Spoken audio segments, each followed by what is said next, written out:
Have you ever had to work outside whenever it was so hot that you could hardly stand it? And I mean so hot that you have to keep going inside to cool off or to get something to drink. Have you ever had to work outside whenever it was so cold that you couldn't feel your fingers or your toes? What if I said that you had to work in these conditions 9 to 12 hours a day, 7 days a week? What if I said that after you were done working in these conditions for that amount of time, you had to go home to a space that was cramped and confined, and I'm talking so small that you can't roll over, change positions, turn around? What if I said that that space was unsafe and unsanitary? These are just some of the conditions that horses that pull carriages recreationally for cities experience every single day. Horses, from the time they start pulling, live on average 3 years. Horses that are used for things such as police services live up to 14. Now that you can kind of see where the issue is, I want to elaborate on it. I want to talk about how pulling these carriages is detrimental to the horses, how it can be detrimental to humans. I want to talk about how poor their living conditions are. And I also want to be able to inform you guys of how you can help to change it for the better. I will be putting a strong emphasis on the horses in New York City because that is where the biggest amount of horse-drawn carriages is, and that is where the most problems is being seen. So obviously, knocking that one out is the best way to start, so hopefully everybody else will follow suit. So to kick us off, I want to talk about how horses pulling carriages are subject to poor health. When horses are pulling all that weight for that amount of time in those conditions, it's going to make them lame, and it's going to make their bodies useless. Horses were not originally made to walk on rough pavement all day long. So while they're pulling all of this weight behind them, walking on that pavement every single day, it's deteriorating their hooves, in turn making their bodies useless. Those horses are literally living nose to tailpipe. They are, when horses walk, they kind of dangle their head about 3 feet above street level, right where that tailpipe is, right where those fumes are being emitted into the air and going straight into that horse's body, affecting them internally. Now, there are regulations about temperature. Horses can only work when it's so hot or so cold. However, these regulations don't account for heat index, they don't account for the wind chill, and they don't account for how hot that pavement gets. And whenever you're in a city on a real hot summer day with all those buildings and all those people and all those cars and all those fumes that are being emitted, it's hot, and that pavement can get up to 50 times hotter than the temperature is outside. Another thing that affects the horse's health is the amount of time that they're pulling those carriages. There are regulations about how long they can work in a day, but it doesn't say how long they can work consecutively. Some horses will work for 9 hours straight, maybe get a half hour to an hour break, and then go back and work another 3 hours.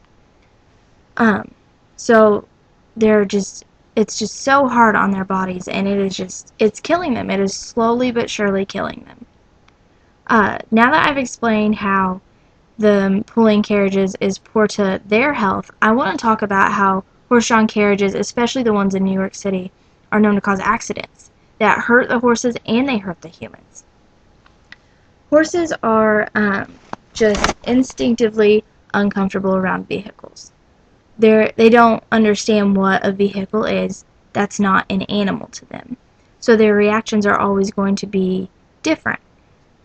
Veterinarian Holly Cheever, she said she did a research project about all of the accidents about horse-drawn carriages in New York City. And out of all of the accidents caused by spooked horses, 70% of those accidents resulted in human injury, and 22% of those accidents resulted in human death.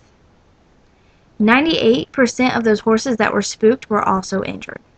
So as you can see, it's causing injury and death to humans, and it is causing injuries to the horses as well. Also, there are so many other cities that do horse-drawn carriages as a recreational purpose, as a way to bring in revenue to the city. And there are Of those cities, there are a bunch of them that have also resulted in accidents, such as Cincinnati, Salt Lake City, Charleston, Denver, Baltimore, Houston. This is a problem, and it needs to start being fixed at some point so that we can see this number drop and that everybody, including the animals, are safe. So now that I have been able to touch base on how it affects the horses' health and how it's affecting humans' health, I also want to bring into light what these horses go home to every single night. Around Indianapolis, we're not going to have the problem of them having to be stabled in a building in the city. Luckily enough for the horses here in Indianapolis, Indianapolis is surrounded by fields and farms. However, the horses that live in New York City, some of their living conditions are just as bad or even worse as their working conditions. Stables in New York City and in a bunch of the other bigger cities, they're not required to have sprinkler systems. If there's an electrical problem, if something goes wrong, there's nothing that has to be done as far as sprinklers go. They have individual stalls, but they are so small that the horses can't move around. They cannot turn around. They can hardly stand.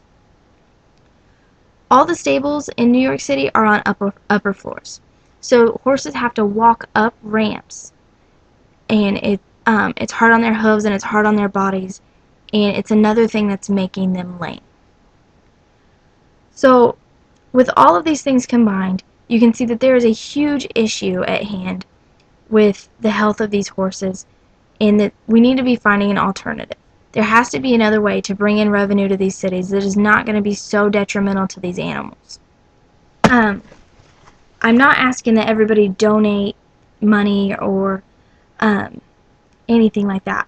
The only thing I'm asking is that you be knowledgeable about the facts. Find alternatives to doing horse-drawn carriages. It's not romantic. It is hurting a living creature. And in some cases, like in New York City, it is hurting people.